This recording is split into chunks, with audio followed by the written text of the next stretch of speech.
नाव नंदिनी अशोक कांबळे आहे. मी इयत्ता 7वी मध्ये शिकते.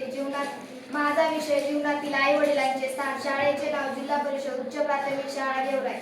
आई घराचं मानले असते तर बाप घराचं अस्तित्व असते. आईकडे अश्रूचे पाठ असतात, बापाकडे संयमाचे घाट असतात. ज्योतीपेक्षा समय जास्त तापते. ठेच लागली की आईची आठवण येते. मोठी मोठी वादळे पेलवताना बाप आठवतो. मुलीच्या स्थळासाठी उंबरठे झिजवणारा बाप असतो. मुलीवर जास्त प्रेम बापाचे असते, मुलगी बापाला जाणते.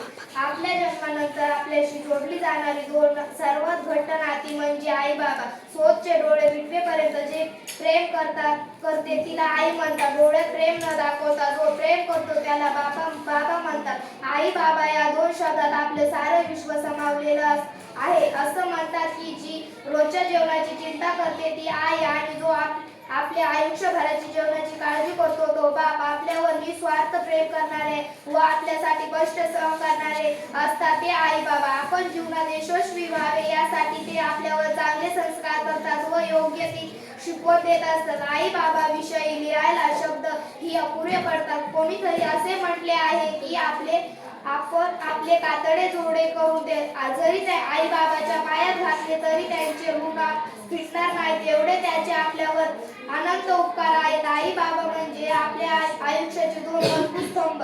त्यांच्या आधारावर आपले जीवन अवलंबून असते. त्यांना आपल्या सुखापेक्षा आपल्या मुलांचे सुख अधिक महत्त्वाचे वाटते.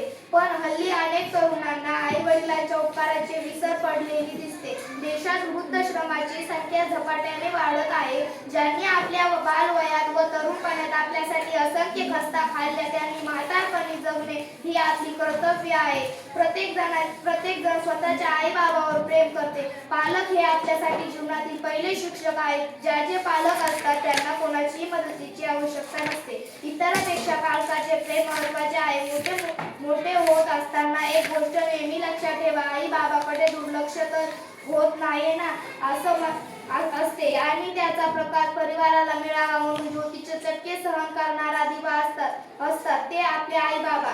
आपण लहानपणापासून मोठे होईपर्यंत आपल्यासाठी झटका कष्ट घेतात व आपल्या सर्व गरजा पुरवतात ते आपले आई बाबा. आपल्या योग्य वळण लागावं म्हणून आपल्यावर त्याचे नेहमी बारीक लक्ष असते. आई बाबा प्रेम हे निस्वार्थ असते. आपण कितीही मोठे झालो तरी त्यांच्यासाठी आपण नेहमी लहानच असतो. आपण यशस्वी व्हावे हीच त्यांची स्वप्न असते. तेच आपल्यावर संस्कार घडवतात व जीवनात योग्य मार्गदर्शन देतात. आपण नेहमी त्याचे बोलणे ऐकले पाहिजे व त्यांना खुश ठेवले पाहिजे. आपल्यामुळे आई वडिलांच्या चेहऱ्यावर असणारे आनंद व समाधान हेच आयुष्यातील सर्वात मोठी यश आहे. नात्याची दोरी नाजूक असते. डोळ्यातील भाव ही हृदयाची भाषा असते.